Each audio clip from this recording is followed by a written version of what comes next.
Hello everyone, welcome to my best films of 2018 video. First of all, I want to say Happy New Year. We're already in 2019, which is pretty insane. 2018 went by like that. And I'm willing to bet 2019 might go even faster. But I'm not here to talk about the new year. I'm here to talk about my favorite movies of 2018. Now, I have seen a total of 104 movies in 2018. So out of those 104 movies, I decided to do a top 20 best movies of 2018. One of the reasons why is because I thought this was a great year for films. There were so many movies that I felt guilty not putting on just a top 10. So I'm like, you know what? I'm just going to do a top 20. And also, I'm not going to be doing a worst of 2018 list because I just don't have the motivation to do that. I just want to talk about the movies that, resonated with me and that I loved watching and all that kind of good stuff. So today I'll be giving you my top 20 best movies of 2018. Because I'm doing 20 movies, I want to start this right away. And keep in mind a couple of things. One, I'm not going to be talking about the plot for any of these movies. I'm not trying to do 20 movie reviews because if I do that, this video is going to be like almost 2 hours long, which I'm sure you don't want, and I definitely do not want that. Two, I say this every year, but I'm going to say it again. There's going to be some movies on this list that you may very well not agree with. You might find overrated or you might hate them. That is totally fine. As long as you respect my opinion, I respect yours, and we can all have fun. If there's a movie that you love that's not on my list, I apologize. You feel that bad about it, just make your own list. That's what all the cool people are doing. But with that being said, I want to get started right away. Like I said, here are my top 20 best films of 2018, starting with number 20. My number 20 is Avengers: Infinity War. Now, I know right away this is the one movie on the list that everyone's going to be like, what the hell? Why is this your number 20? I can already feel all the guns and the pitchforks already pointing at me. This is only my number 20, but I still love this movie. Avengers: Infinity War is, to me, the best film in the MCU. The MCU has been building 10 years. It's been leading up to this. And the payoff was absolutely worth it. What's so great about this movie is that this movie feels like it genuinely has stakes. Now, as much as I enjoy the MCU films, one of my biggest critiques of the MCU in general was that I feel like a lot of them don't have stakes. But this movie has a lot of stakes. You don't know what's going to happen. And if you haven't seen this movie, which I find very hard to believe considering the amount of money this movie made in the box office, you know that shit gets real. And the way it ends, you have no idea what's going to happen next. All I can say is that this movie could have been a disaster because the directors of this movie had so much to juggle, so much to balance, and they managed to do everything perfectly. And with a 2.5-hour runtime, this movie never feels slow. It never drags. It flows perfectly with the pace. And Avengers: Infinity War is an awesome superhero film. I loved it. I know it's only my number 20. I know a lot of people have it in their top 5 or top 10, and great if you do. But it's in my top 20. It's number 20, and I love it. So number 20 is Avengers: Infinity War. I cannot wait to see the next one in the franchise. All right, my number 19 is Isle of Dogs. Isle of Dogs is a film that came out earlier in the year. It came out in March. It's an animated film directed by Wes Anderson, and this film was such a fun adventure. I had a lot of fun with it. It was funny. I loved the characters, and I love the specific type of sense of humor this movie has. Now, Wes Anderson, if you've seen his movies, you know that he has a very specific kind of quirky humor and witty humor, and it may not be everyone's cup of tea. Admittedly, I haven't seen all of Wes Anderson's movies. I definitely do want to check out more films in his filmography, but from the few I've seen, I'm a fan of his, and this movie stands out to me as one of his best. The animation is beautiful, too. I mean, it's stop motion, and the amount of detail that's in the animation is absolutely phenomenal. And it's a funny movie. It's a film that has a lot of heart, too. And all the voice acting is great. You have Bryan Cranston, Edward Norton, Bill Murray, Jeff Goldblum, Liev Schreiber, Greta Gerwig, Scarlett Johansson, and a couple of other famous people. And everyone kills it in the voice acting. My favorite in particular being Bryan Cranston as the character Chief.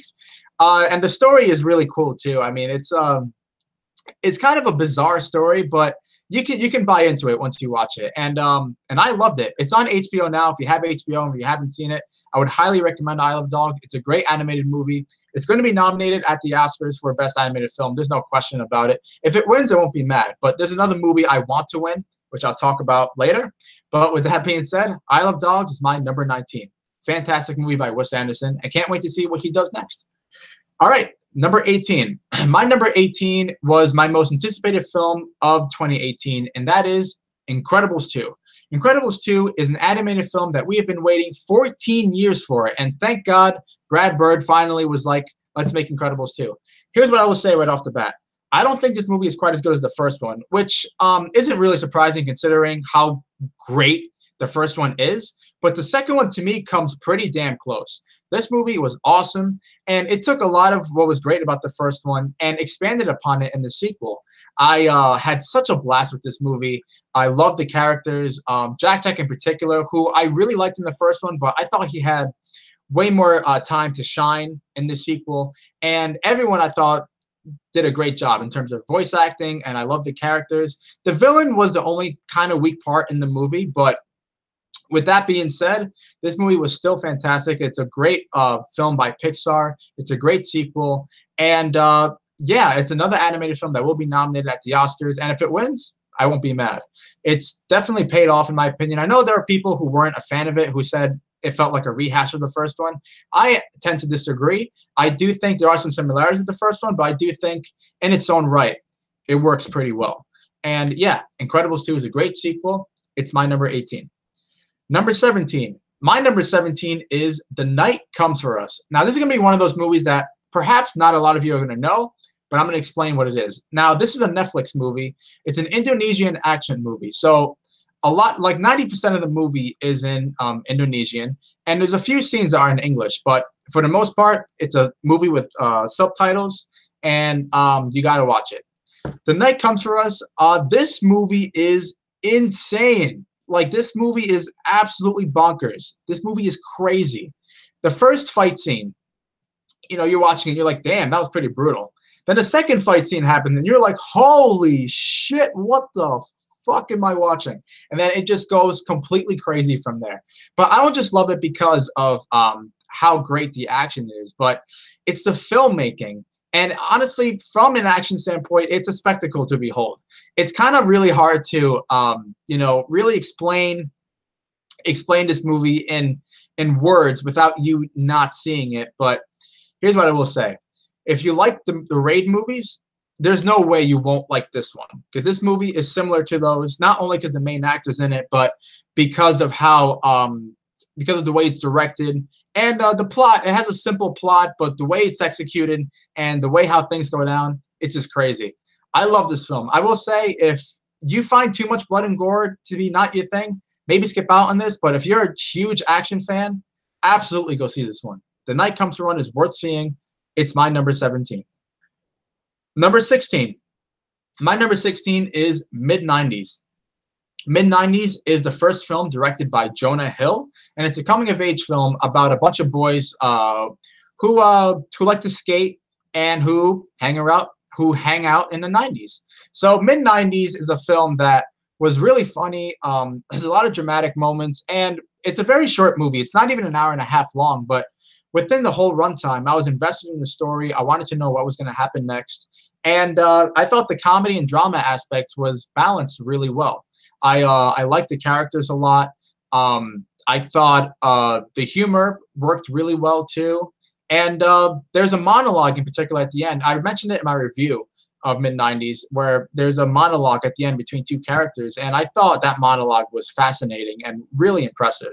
Mid-90s is a great coming-of-age story. Like I said, it's funny, it hits the right notes, and it shows talent that Jonah Hill has behind the camera. So whatever Jonah Hill directs next, I'm absolutely in for. I mean, he did a hell of a job with this movie, and there's an aspect of this movie not many people who, there are a lot of people who are praising the movie, but one thing I don't hear being praised is the score for this film by Trent Reznor and Atticus Ross, which I thought was really well done and flowed well with the narrative. So Mid-90s, great movie, my number 16.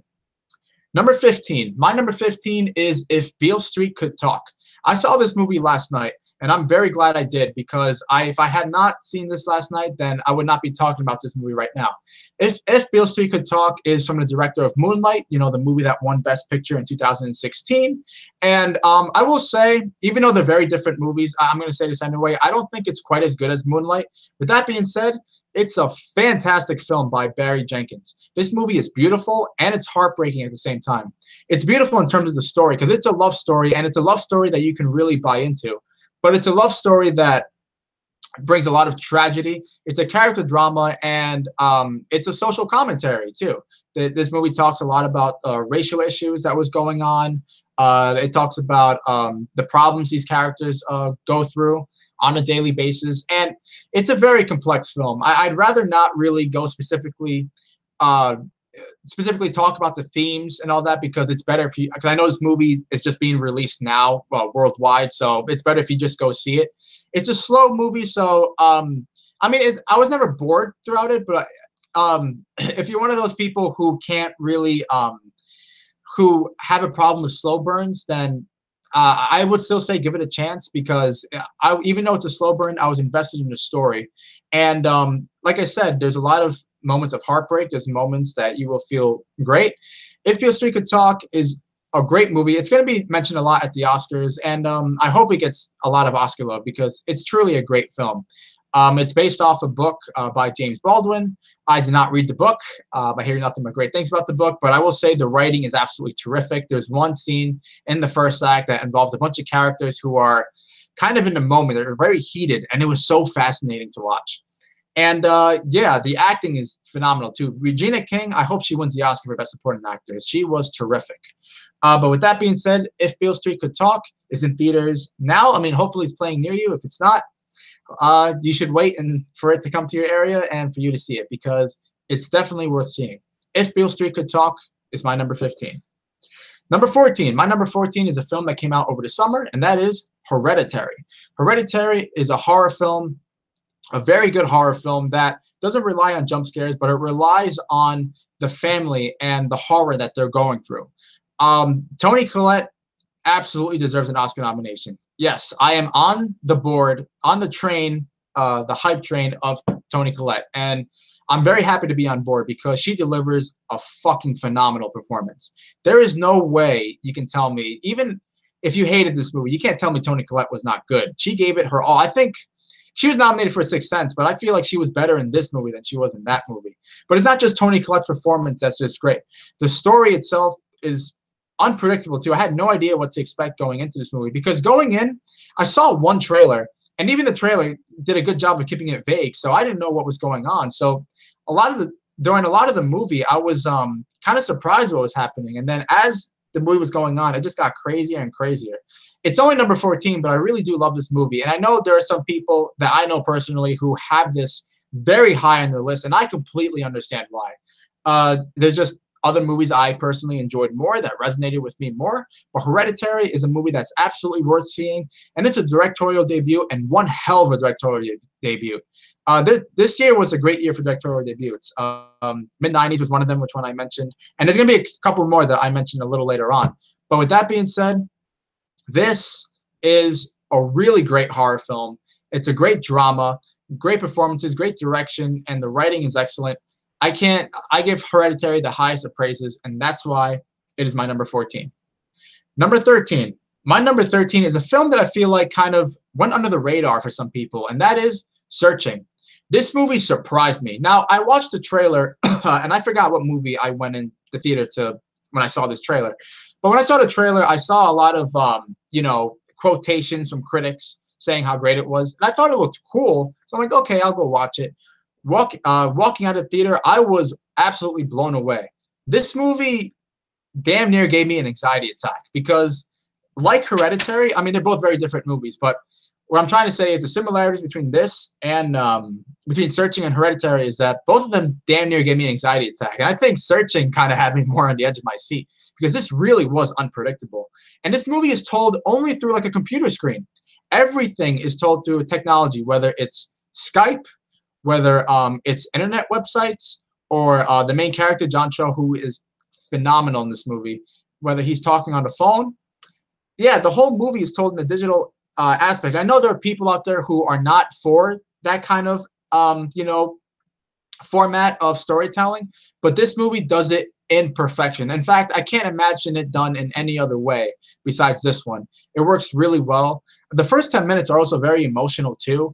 And wow, yeah, I can't give this movie nothing but the highest of praises. I mean, this is another directorial debut and a damn good one. And it breaks my heart that not many people have seen this movie because I guess they saw the trailer and were like, yeah, this looks cliched and not that good, and just didn't go see it.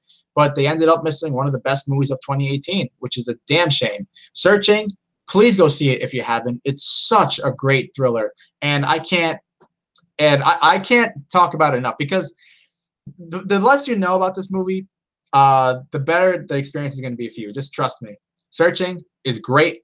Searching is my number 13. Number 12.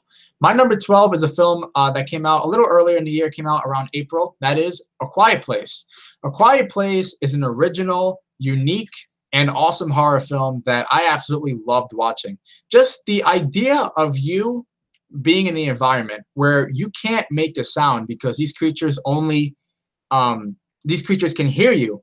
Just if you make a sound, you're pretty much dead. And because of that, it's like when you're watching the movie, you feel like you're part of that film. So, for example, like there are many scenes, there's not a lot of dialogue. And there are many scenes where the characters are obviously quiet because they don't want to die. So during scenes that shit's happening, you're kind of quiet and you don't want to make any noise because you feel like if you make any noise, then you might be killed. And I can't commend John Krasinski enough for not only his performance but his direction, because he directed this movie too and he wrote the movie. Yeah, this was a really unique horror film. I loved it. Yeah, there are some jump scares that are effective in my opinion, and I just thought it was a hell of a ride. I loved A Quiet Place. And Emily Blunt delivers a hell of a performance too, and so did the kids. Everyone delivers a great performance, and it's definitely an intense ass movie. So The Quiet Place is a movie that I definitely admired. It's a great horror film, and I hope John Krasinski does more horror films. I know he's going to do A Quiet Place 2, and I'm curious to see how that turns out, but I absolutely love this horror film. Quiet Place is a fantastic horror film. It's my number 12. Number 11. My number 11 is Sorry to Bother You. Now, this movie seems to be polarizing. Now, not on Rotten Tomatoes, because a lot of critics seem to have liked the movie, but between audience members, it's pretty split. You either love it or you hate it. Now, here's what I will say about that. Whether you love it or you hate this movie, there's one thing you absolutely cannot deny. There is nothing like this movie. I have never seen a movie like Sorry to Bother You. This movie is crazy. This movie is unique. And this movie is very ambitious. This film doesn't hold anything back either. This film is not, it's fearless. Especially, it goes in a certain direction in the third act, which you may or may not be on board. That's up to you personally. But I was on board throughout the whole thing. I think it's a very funny movie. I thought the lines of dialogue were very clever. And I just admired the whole, ambitious of it all. I admire the originality. And it's like, who would think that a man who pitched this idea to the movie, yeah, I want to make a movie about a telemarketer who goes his way up in the business, and this movie's about capitalism and racial issues and just basically how society is, and basically pull off the craziest movie of the year possibly. And this is another directorial debut by Boots Riley, who I know is a musician. I haven't really heard his music, but that's besides the point. His direction in this movie was also great, and I really like this movie. Similar to Searching, it's kind of hard to really say much about this movie without really spoiling it, but it's a film that I think you should definitely see. Whether you love it or hate it, that might be on you, but I do think you should see it because it's really funny, it's very unique, it's very original, and yeah, Armie Hammer's in it too, and he's definitely a delight in the film. I'll say that. And yeah, great movie. Sorry to Bother You is my number 11. Now we're on to the top 10. My number 10 is Blindspotting. Blindspotting is yet another movie that was overlooked during the year. Not many people saw it. I am very sad that I did not get to see this in theaters. It's not my fault. It was in the theaters near me for like a week, and I did not have time to see it. And yeah, it's just a movie that kind of flew under people's radar. But this movie was excellent. The actors in this movie were terrific, and it's the first time they were acting. They also wrote the movie too, and this movie is pretty much about it's a commentary on today's society about the police brutality, the racial issues, and I know that might turn some people off, but what's so great about this movie is one, it never feels like it's bashing you over the head. It's done in a way where you can buy into it without feeling like you're being dumbed down to. A second thing is that this movie is really funny, and it's kind of hard to make a comedy with this subject matter, but they pull it off really well. I know that's a complaint some people had, was that it kind of felt jarring, but not to me. I thought it balanced the humor and the dramatic aspects, perfectly. I never felt like it was jarring in any scene. And I love the characters. The chemistry these characters have are great, and there are some really haunting scenes. And there's a scene at the end, and I can't really talk about it. Obviously, it's a spoiler, but it's one of the best scenes of the year. Holy crap! This movie it took me by surprise, and it was powerful. And if this movie had been in someone else's hands, then I felt like it could have been a disaster. But the director, Carlos Estrada, who again, his first movie, this it's really terrific for him. Cinematography is also gorgeous. The locations are also really nice, and yeah, this movie is also just another really terrific film that came out in 2018, and that's why Blind Spotting is my number 10. Number 9. My number 9 is a film that I believe will get a lot of Oscar recognition, and that is Green Book. Green Book stars Viggo Mortensen and Mahershala Ali, both of them who deliver powerhouse performances. Both of them deserve to be nominated for the Oscars. And this film is based on a true story. It's it's been getting a lot of heat too, especially on Twitter, for saying it's a racist film. It's not a racist film, in my opinion, at all. I think it's a film that has a lot of heart. It's funny. There's a lot of dramatic moments, and I think it's a feel-good movie too.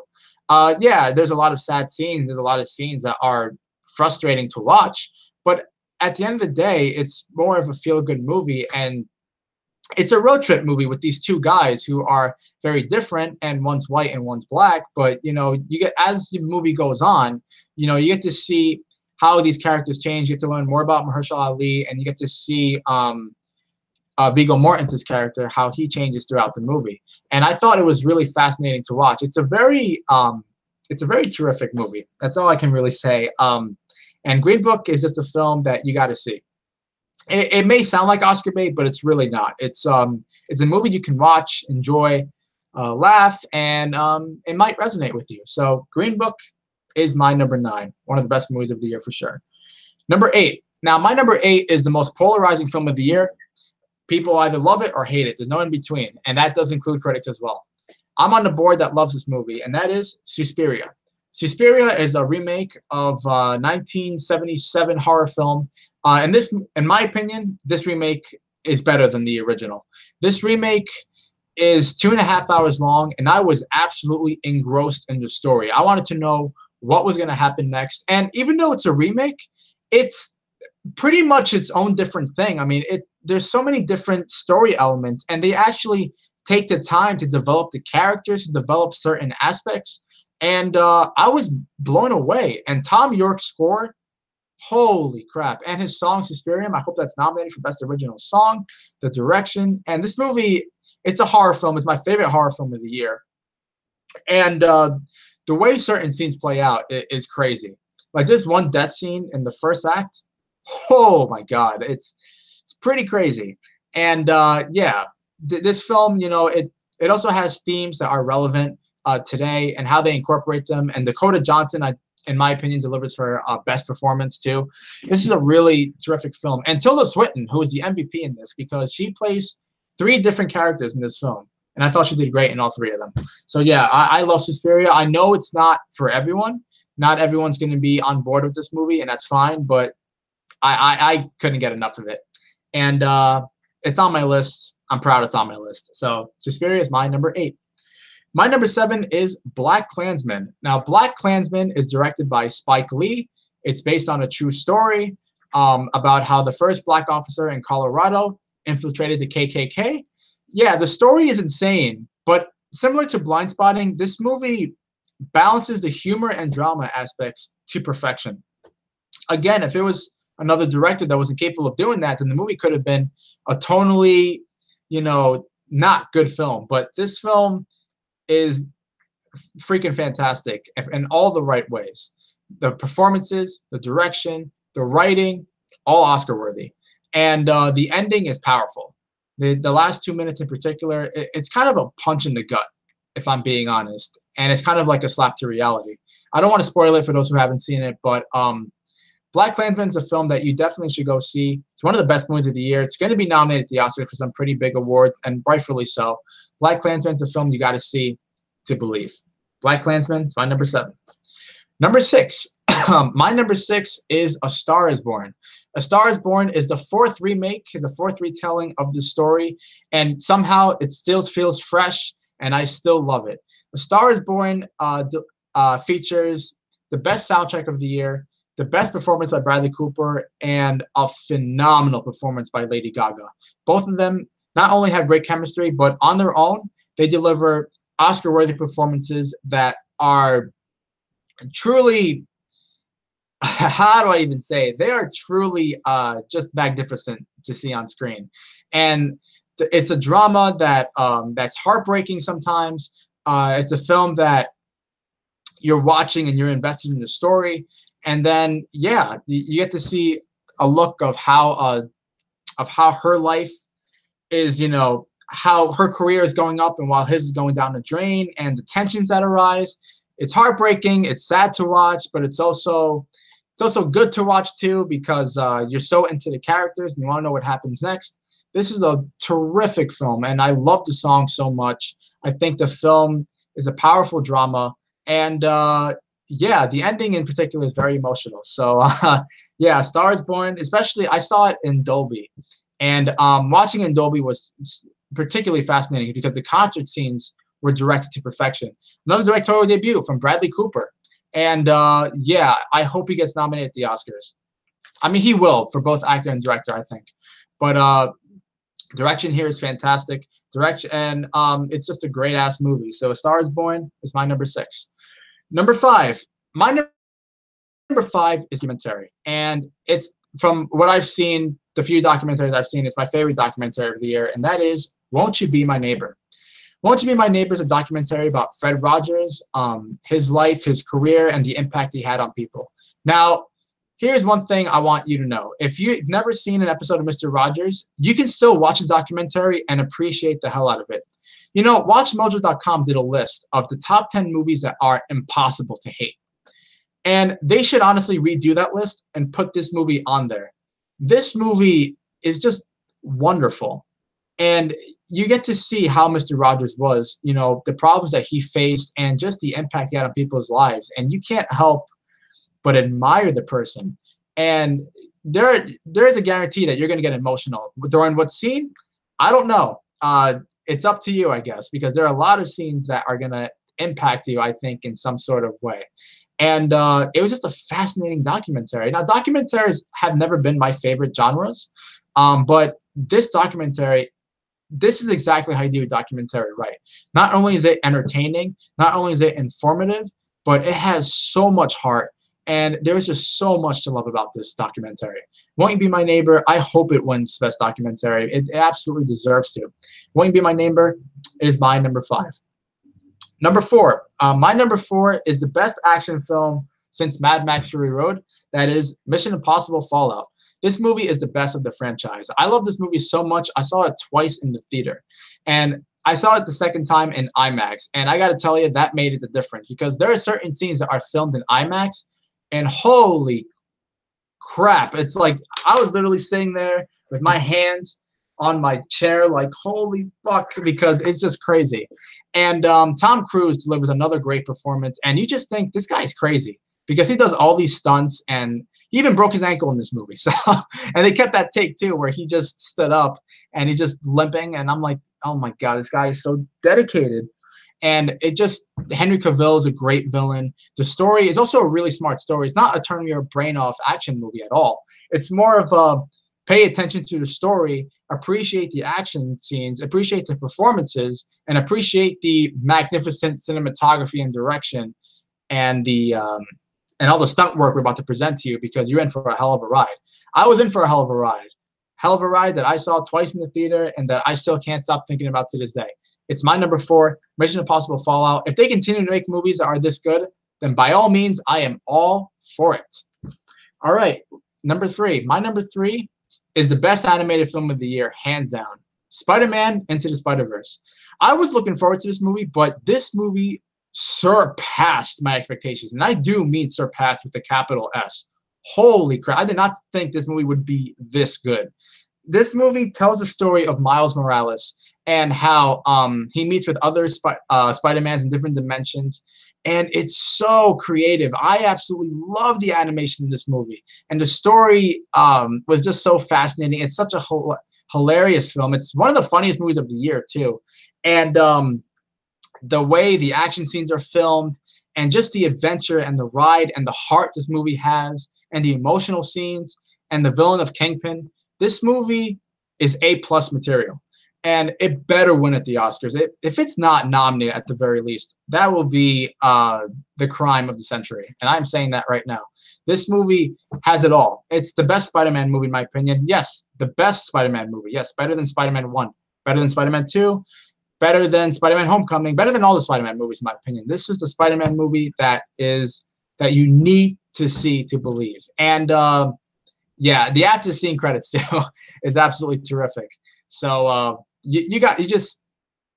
I know this movie has a lot of high praise, so I guess it's kind of hard if you haven't seen it at this point to not go into it pretty much overhyped. I guess what I should say is maybe keep your expectations in check still and just go see the movie for yourself. I think there's a really good chance that you're going to like it if you watch it and give it a chance. Spider-Man Into the Spider-Verse is my number 3. All right, ladies and gentlemen, we're in the top 2. My number 2 is Widows. Widows is the most underappreciated film of the year. It was a box office bomb. It's not getting any award consideration, and I don't know why. Widows is a heist movie that has so many layers that I was absolutely invested in every second. The performances especially from Viola Davis, Elizabeth Debicki, and Daniel Kaluuya are absolutely top-notch. The direction and the way the story is told is also on another level. I was never bored throughout this movie. I saw a lot of people complaining of how slow this movie was, which was baffling because I'm like, not once was I bored. I was so invested in the story. If anything, I wouldn't mind if it was longer. And the story was great. It takes place in contemporary Chicago. And again, it talks about a lot of racial issues, but not in a very demeaning kind of way, a way where you're like, oh, this is wrong and you should know that. No, it kind of presents it in a very tragic way. And of course, the song "The Big Unknown," one of my favorite songs of the year. And yeah, I can't give Widows nothing but the highest of praises. Steve McQueen is the MVP. That's all I got to say. And Gillian Flynn, too. She's great as the screenwriter of this movie. This movie has a lot of twists and turns, too, and I was just very invested in the movie. I think it's very underappreciated. I guess people were not impressed by the trailers, or I don't know what it was, but whatever the case, definitely go see this movie because it's absolutely worth it. Widows is my number 2. All right, we're on to number 1. My favorite movie of 2018. My favorite movie of 2018 is Roma. Roma is a masterpiece. It is cinematic perfection. Alfonso Cuarón delivered one of the best movies of the decade, one of the best life movies I've ever seen, one of the best looking movies I've ever seen. The cinematography, this has the best cinematography, the best directing of the year, and it tells a powerful and personal story. The reason why it's personal is because this is actually 90% of it is based off Alfonso Cuarón's life. And the movie is essentially about Mexico in the 1970s, told through the eyes of this maid in the movie, who's never acted in the movie before. Yulitza Aparicio, I think is her name. And she deserves an Oscar nomination because she delivers a powerhouse performance. There's a lot of scenes where things get very emotional. And you watch the movie and you feel like you're with the family from scene 1. It's like you're in that family too. So whenever tragedy happens, it's like you're affected by it too. And I was just so mesmerized by not only the cinematography and direction and the story and the performances, but just how it all came together, you know? And it was just I was just absolutely speechless. And I freaking wished I had seen this in the theater.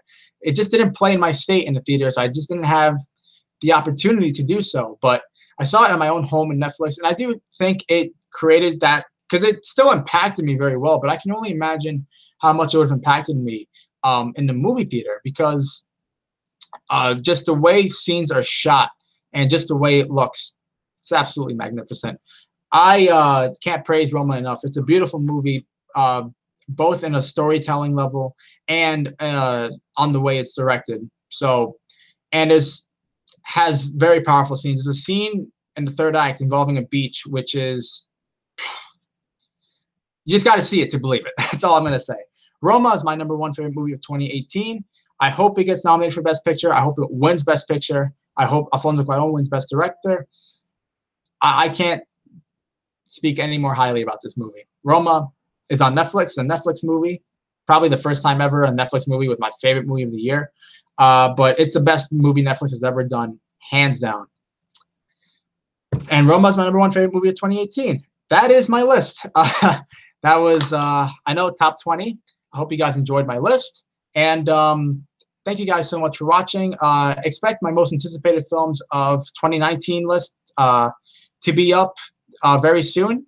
I'm going to be doing probably a live stream on that, so I can interact with people and just talk about it and all that kind of good stuff. But thank you guys for watching this video. I hope you guys enjoyed it. Tell me what your favorite movies of the year are, or if there are any movies you disagree with on my list, or just what you think of my list in general. You know, I'm happy to have conversations with different film enthusiasts. You know, as long as we are civil and respect each other's opinions, we're on the same team then. So, yeah. Thank you guys so much for watching. I really do appreciate it. Hope you guys have a good one. All right. See you later. Bye.